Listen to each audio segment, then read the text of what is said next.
would like to welcome you to Tech Topics, graphic design tools for non-designers.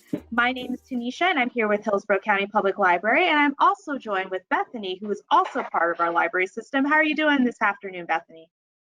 I'm doing great. I'm so happy to be here.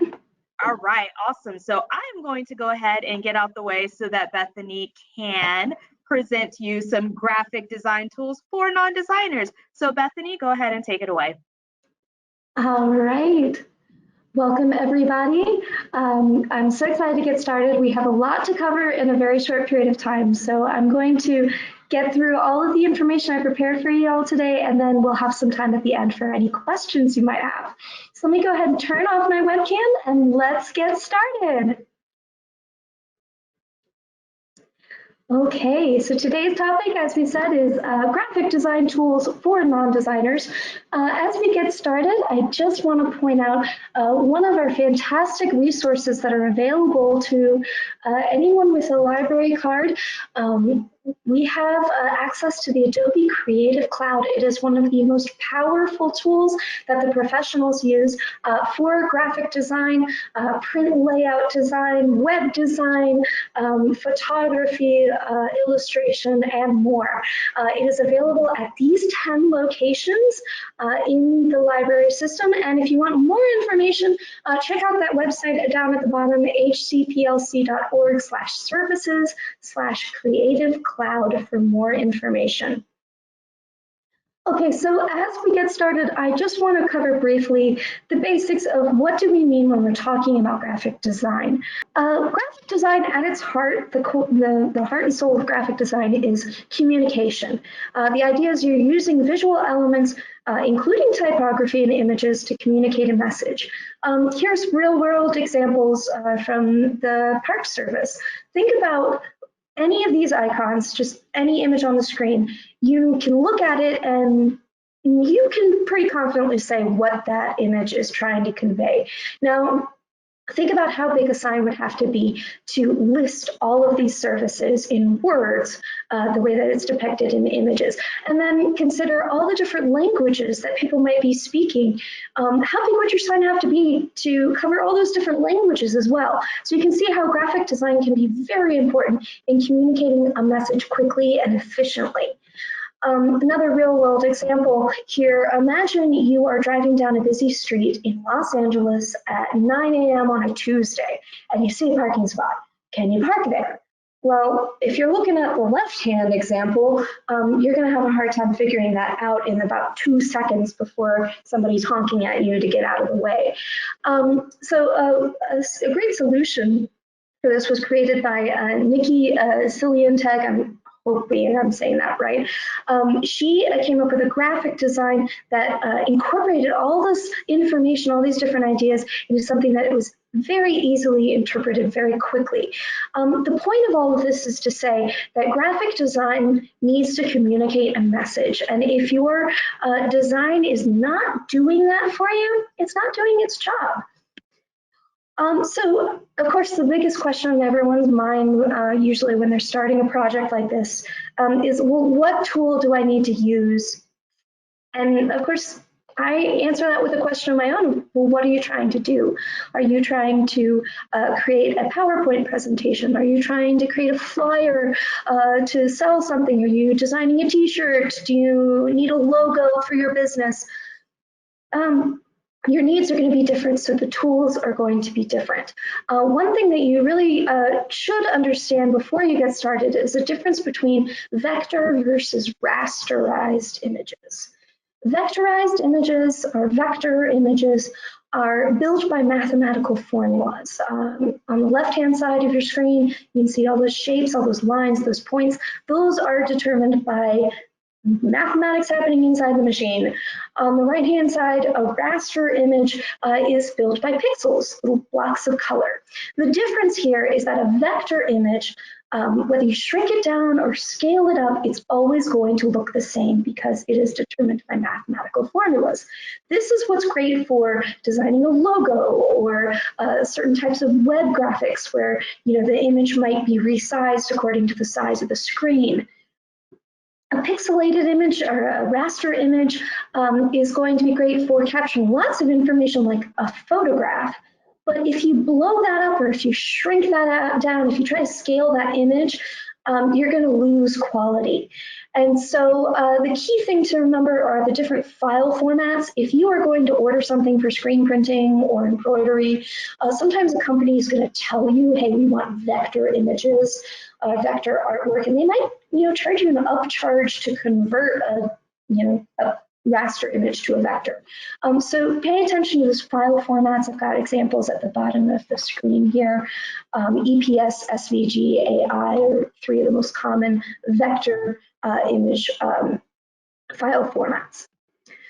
Okay, so here's an overview of some of the basic tools that are easily available to help you with your graphic design project. Some of them you may already have installed on your machine. You might already have the Microsoft Office suite. Believe it or not, there are some pretty good graphic design tools built into those programs. Now, the templates you're going to find are built into Word and Publisher. They are going to be for all kinds of different print projects, flyers, business cards, greeting cards, calendars, banners, etc. It's usually going to be things that are templates that are designed by professionals for use for home projects or small business projects. You're not going to find a lot of templates for large format printing. You're not going to find a lot of vector art. Or templates for online, websites, apps, and social media. If you want those kind of projects, Canva is a very popular graphic design tool. It is based on the web. It is, I'd say, mostly free. There are paid templates and paid services that you can subscribe to, but they do also have a lot of free templates that are available. It's great for a wide variety of different projects, from creating graphics for social media, even doing some print layouts and large format printing. It's not great for really word-heavy documents. But it is a way of getting something really professional looking very easily. It's very accessible. If you want to kind of take your graphic design to the next level, there are two free software programs that you can download. One is called GIMP, and the other is Inkscape. They are both free. They are both open source, so there's a lot of community of support. There's the software is frequently updated with new features. GIMP is going to be great for photo editing, for even some types of web design, social media, etc. It's not great at vectorized artwork. For that, Inkscape is a much better tool for creating vector art. And then likewise, Inkscape's not as great for photography, but when you put the two together, you can create some really amazing graphic design. And then, of course, there's the kind of the gold standard for graphic design, Adobe Creative Suite. It's what a lot of the professionals use. It is the most powerful and versatile. On the flip side, because it is a tool for professionals, it's not the easiest to learn. There's a large learning curve there. But it is available for you to learn and use on a lot of our about 10 different locations in the library system that you can use with your library card. So it's a great resource that we have available here in Hillsborough County. All right, so I wish I could go into how to use all these different tools, but it's just there's so much to cover. So I want to point you to a couple of learning resources that will help you get started and on your way.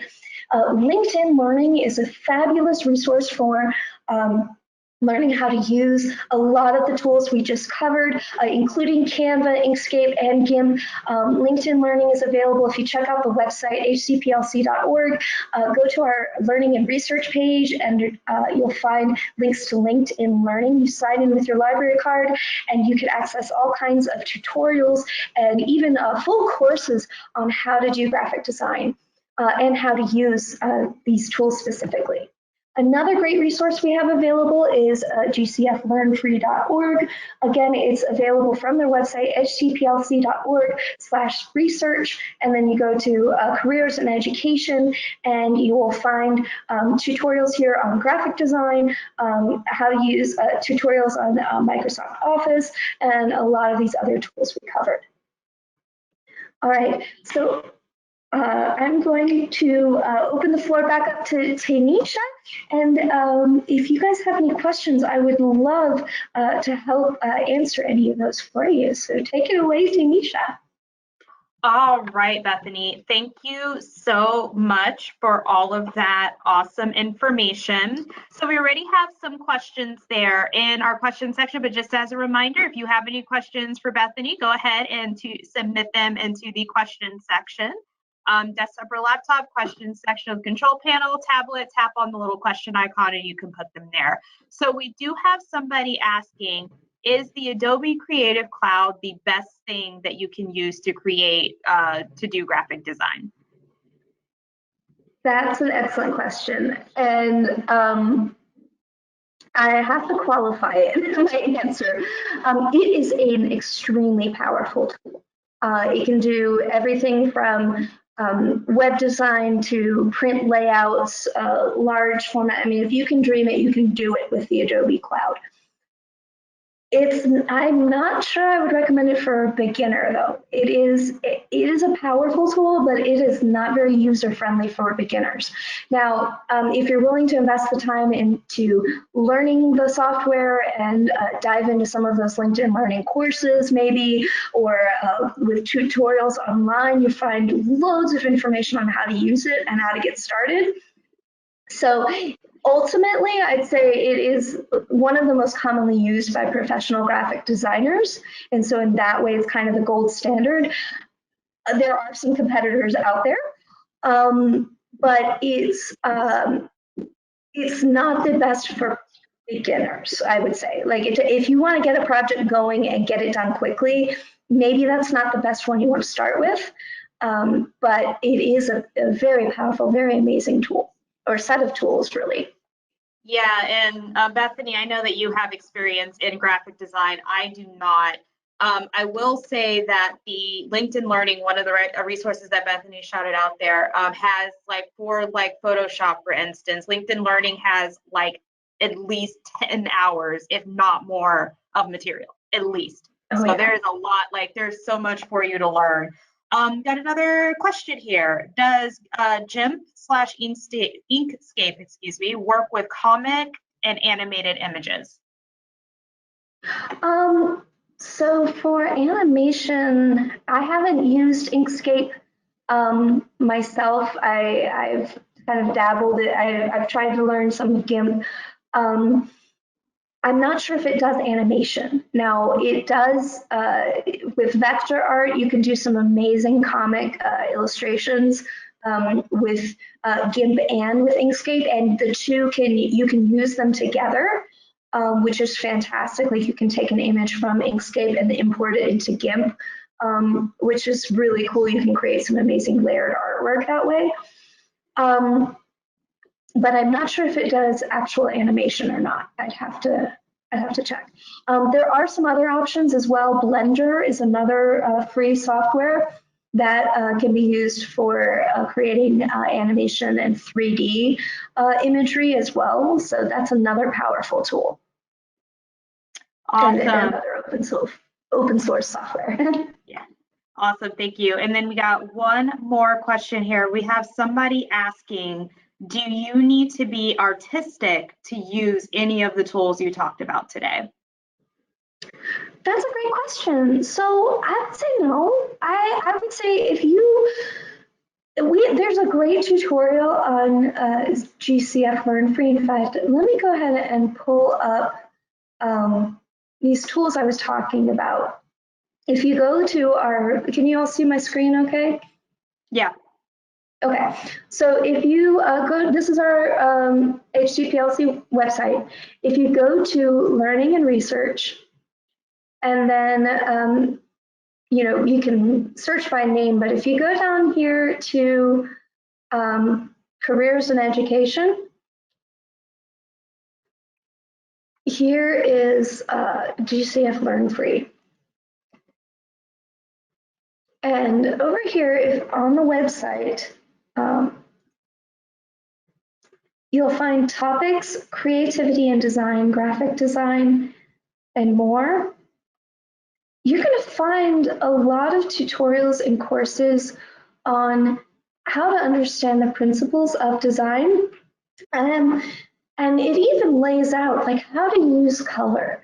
What does it mean by layout and composition, and how can you use that to improve your sense of design? Graphic design is not always just pretty pictures. It's how information is displayed and arranged in a way that's going to support your message and your idea. And so this is a great resource that's available to help you build some of those artistic skills. So you don't have to be an artist to get started. You just have to be willing to learn about how color affects people's perceptions, and then all of the basics are in there about like line strength and shapes and color and all of that. You'll find a lot of information available to help you understand the images you see, and that kind of can help you use that to lay out. Even like simple Word documents can be improved with understanding graphic design. Yes, and you're absolutely right about that. I know that I personally I'm not very artistic, and I don't have a lot of background in graphic design, but I have found like Canva has been like a lifesaver for me. I've been able to put together some wonderful things there. So thank you guys for your wonderful questions. We're going to go ahead and wrap things up here. So Bethany, if you can pull up that closing slide, I'm going to give you guys a few more seconds to sneak in some very last minute questions, because it's been a very lively discussion today. But while you're sneaking in your questions, just a few things here. If you need to contact us, our contact information is there. We also have a dedicated webpage to Tech Topics, to all things Tech Topics. For those of you, if you do know anybody who is primarily a Spanish speaker, we do have Spanish Tech Topics Thursdays at 5:30. So if you would like to view any of our Tech Topics in Spanish, that's something that we have. Also, programs and events. If you'd like to see what else we have going on in our with our programs, we're in the middle of summer reading. We have so many wonderful things available for you. Definitely check out our events calendar. And our next topic is virtual escapes. If you take a peek at the chat, I dropped the link for next week's tech topic there. If you're on a desktop or a laptop, it's going to be in the chat section of the control panel. If you're on a tablet, just tap on that little people icon, and you will be able to access it there. And people were not messing around with the questions. So very last question before we wrap things up here. Somebody is asking, is the Adobe Suite only available at the library with a library card? So Bethany, I'll go ahead and answer that one real quick. So yes and no. We do have it available for free at the library she listed. Thank you so much, Bethany, for bringing that up. However, the Adobe Suite works on a subscription basis, and please, Bethany, jump in if I'm saying this wrong, but it is a paid thing. So if you want to access it outside of the library where we have it for free, you do have to pay to subscribe to it. However, we do have it available for free for you to use. So you can buy it if you want to, if you feel like it's a worthy investment. I would take a look at the resources that Bethany mentioned today if you want to learn more about it. But those are your two options. Was that right, Bethany? Yeah, it is a tool for professionals. It's a very powerful tool. So it's not there are education discounts available if you're a student, but other than that, it is an expensive suite of software, which I think is just so amazing that we have available at these 10 locations. Now, some of these locations would request you book an appointment with them to come in for like a 3-hour block of time. So I would recommend if this is something you want to check out, please go to the website. I have linked right there. to learn more about how to access this at the library system. But yes, you're going to have to be at the location to use the software but you can sign in with your library card. All right. So with that, we do have to close things out. Bethany, thank you so much for all of this great information. This was a wonderful program. Thanks, everybody in the audience. You guys submitted some wonderful questions today. It has been a pleasure. We'll see you at the same time next week. Goodbye, everybody. Have a good day. Bye. Thank you, everyone.